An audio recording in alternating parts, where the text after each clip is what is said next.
The Vive is made possible thanks to the support from local businesses. This episode is brought to you by Petawawa Toyota.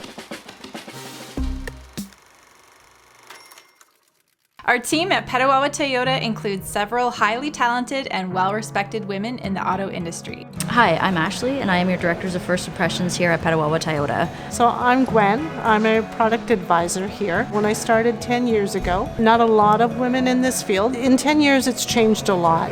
I'm Amanda. My title here is Appointment Coordinator, Service Concierge, and Marketing. People from the Valley are really down to earth. I always know when I contact someone that they're happy to hear from me, and it certainly makes my job easier. The women here are so powerful, and I love the fact that I work for Petawawa Toyota.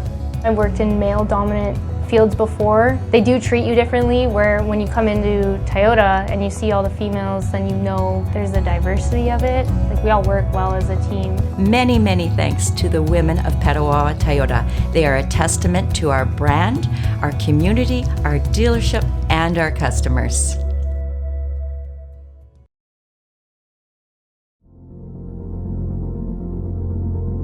When Clive and I decided to get married, he was on a fairly low salary. I think it was about $3,600 a year, which 50 years ago wasn't all that bad. And in those days, the engagement rings mostly were a small stone in the middle with two baguettes. I didn't like it, and I saw one that I really liked, and it was a half-carat solitaire. And it was beautiful. And it was $300, and Clive said no, he couldn't afford it.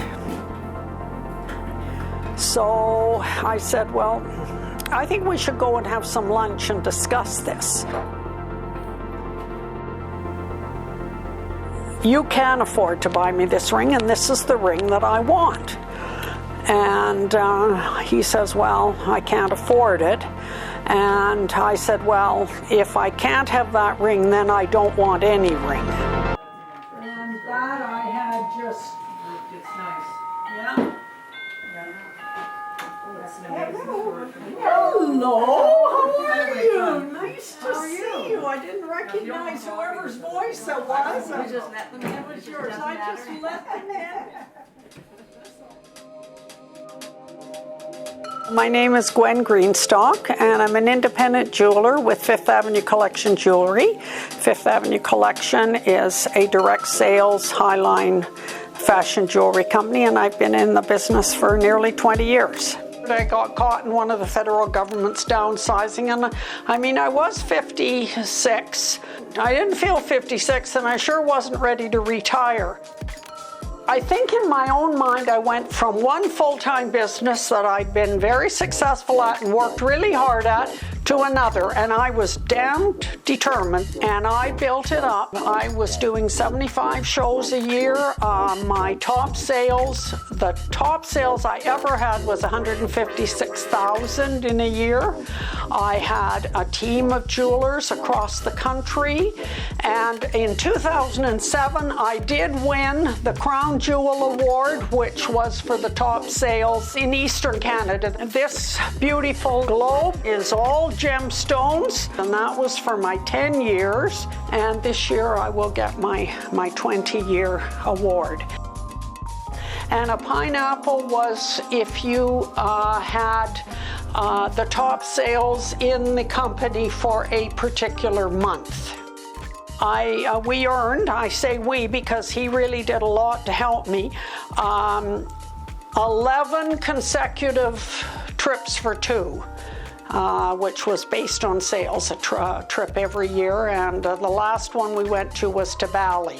So we've been all around the world, and we love to travel, and it was really our retirement lifestyle. Well, then my husband got ill in 2015, and so things had to really slow down after that. Most of you know that I would prefer not to be dressed up like a penguin here.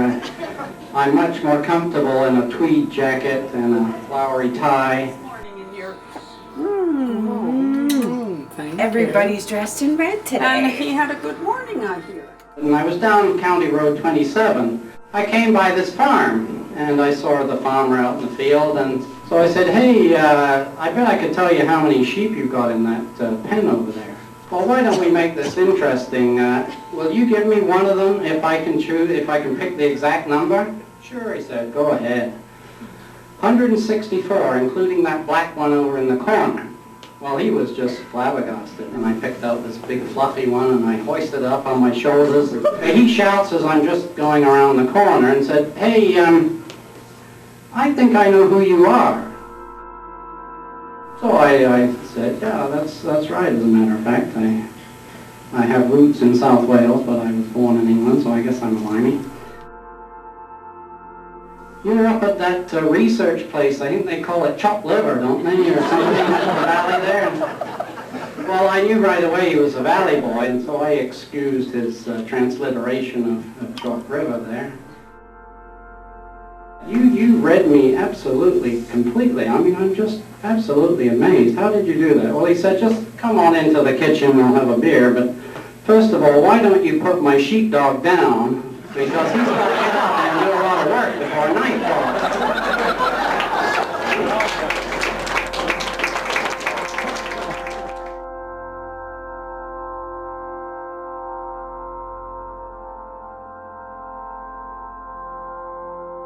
Just about 5 years ago, Clive had his first stroke. It was a hemorrhagic brain bleed, and it is caused by a condition called amyloid angiopathy, which is a buildup of protein in the blood vessels in the brain, and that causes them to become brittle, and then they burst or they leak. So he made an extremely good recovery from the first, but we always knew that it could happen again, although I don't think you're ever really prepared for it to happen again. You just know it could. Well, this is a cute one. I asked an old man, even after 95 years, you still call your wife darling, honey, and love. What's the secret?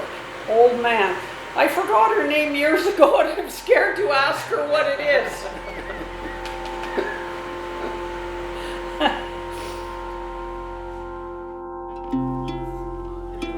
Do you remember the story about when we went to buy the engagement, when we went to get our engagement ring? And you wanted a small one that didn't cost very much money, and I wanted a big one that cost $300. Do you remember that? No. Not really? I think that's honestly. You've tried to forget that. I mean, yeah.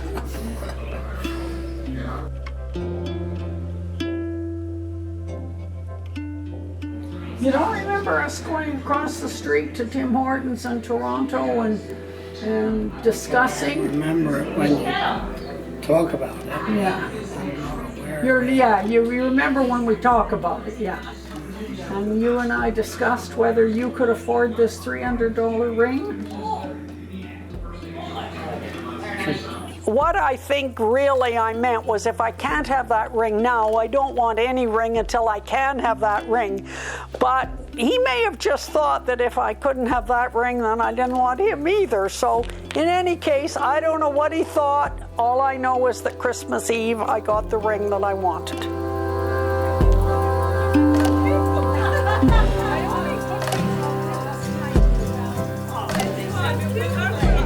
Every piece of jewelry's for sale, even the jewelry you've got on your body, because I've had people say to me, well, I want what you're wearing and I want it right now.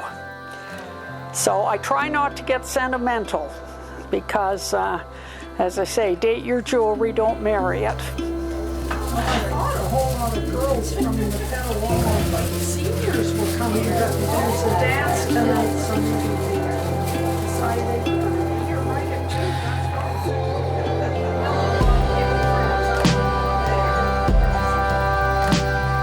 Clive was so fortunate to be able to travel basically all over the world.